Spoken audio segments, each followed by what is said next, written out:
తిరుపతి సహకార బ్యాంక్ ఎన్నికల కౌంటింగ్ ఉద్రిక్తతకు దారితీసింది. కౌంటింగ్ తీరును వైఎస్సార్సీపీ తీవ్రంగా తప్పుపట్టింది. కౌంటింగ్ ఏకపక్షంగా జరిగిందని వైఎస్సార్ కాంగ్రెస్ పార్టీ ఆరోపించింది. దీంతో కౌంటింగ్ తీరును నిరసిస్తూ తిరుపతి ఎమ్మెల్యే భూమన కరుణాకర్ రెడ్డి రోడ్డుపై బైఠాయించారు. కౌంటింగ్ అధికారులు అధికార పార్టీకి అమ్ముడుపోయారని భూమన ఆరోపించారు.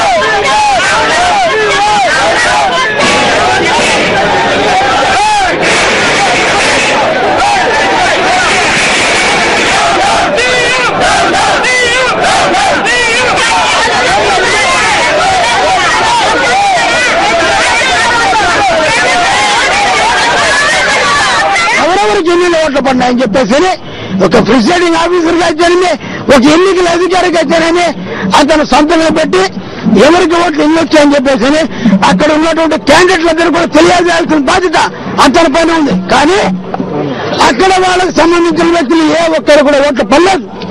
దాన్ని గమనించి నేను డిక్లేర్ చేయలేను, నేను రాసిలేనంటే పోలీస్ అధికారుల సాక్షి ఇద్దరు డిఎస్పీల ముందర ఆయన ఒప్పుకోవడం కూడా జరిగింది. ఇలాంటి నీచుని ఆ బ్యాంకులో ఎవరు కూడా చూడరు. ఇప్పుడు మేము ఎంత చేసినా కూడా ముట్టుకున్నా కూడా ఇలా నీచు సంస్కృతి రాజకీయాలే మళ్ళీ అక్కడ తాండవిస్తుంది. మేము ప్రజల చేసి వెళ్తాం, మీ బ్యాంకుకి మీరే బాధ్యులు.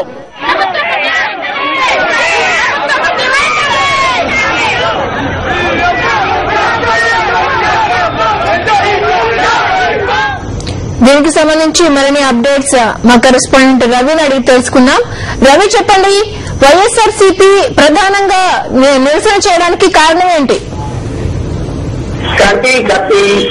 సహకార బ్యాంక్ ఎన్నికల్లో ప్రజలందరూ కూడా వైఎస్ఆర్ కాంగ్రెస్ పార్టీకి అధిక శాతం ఓట్లేసి మద్దతు పలికారు.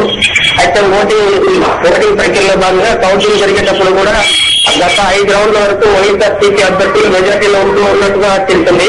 అయితే చివరైన 2 రౌండ్లలో మాత్రం ఫలితాలను ప్రకటించకుండా ఎన్నికల అధికారులు గోప్యంగా ఉంటూ వచ్చారు.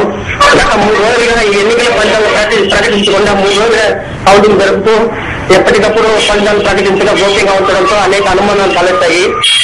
దీనిలో భాగంగానే అధికార పార్టీ ఓటమి పాలవుతున్నామని చెప్పి క్షుణ్ణంగా గ్రహించిన పెద్ద ఈ ఎన్నికల ఫలితాలను ప్రకటించకుండా పక్కన పెట్టేసి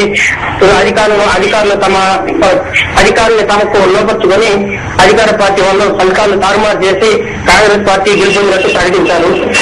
దీన్ని వ్యతిరేకిస్తూ ప్రజల మద్దతు ప్రజల ఓటింగ్ శాతం పెరిగి కూడా గతంలో కూడా ఈసారి ఓటింగ్ శాతం పెరిగినప్పటికీ కూడా అధికార పార్టీ వల్ల లోపాయికారంగా ఫలితాలు ప్రకటిస్తే ప్రజలు నమ్మకాన్ని అమలు చేశారు. దీన్ని రీకౌంటింగ్ జరపాలి అని చెప్పి వైఎస్ఆర్ కాంగ్రెస్ పార్టీ ఆధ్వర్యంలో జరిగింది. ఈ ఆరోపణలపై మరి కౌంటింగ్ చేసిన అధికారులు ఎలా స్పందిస్తున్నారు?